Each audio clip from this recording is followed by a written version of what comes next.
আসসালামু আলাইকুম প্রিয় দর্শক, সকলকে অভিনন্দন। তো এই মুহূর্তে দেখতে পাচ্ছেন আমি কিন্তু বাসের মধ্যে আছি।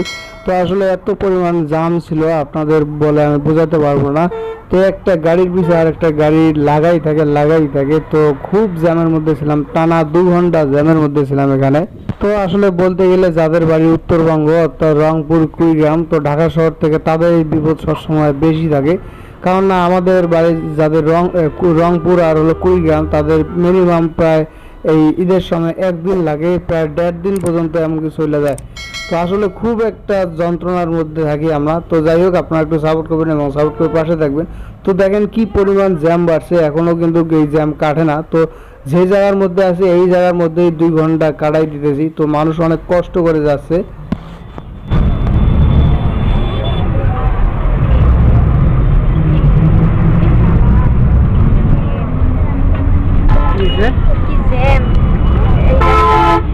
তো এখানে আমি আরেকটা জিনিস নজর করলাম, সেটা হলো দেখতেছি অনেক মানুষ এই রাস্তাঘাটে দাঁড়ায় আছে, হয়তো বা কোনো টিকিট পাইছে না, এর কারণে হয়তো দাঁড়ায় আছে।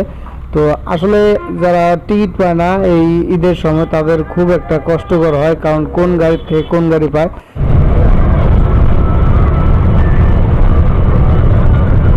তো যাই হোক, আপনারা সবাই ভালো থাকবেন, অবশ্যই একটু সাপোর্ট করবেন, সাপোর্ট করে পাশে থাকবেন। দেখা হবে কোনো এক নেক্সট ভিডিও। তো দেরি না করে অবশ্যই একটু জলদি চ্যানেলটা সাবস্ক্রাইব করুন এবং সাবস্ক্রাইব করে পাশে রাখবেন। তো সবাইকে ধন্যবাদ।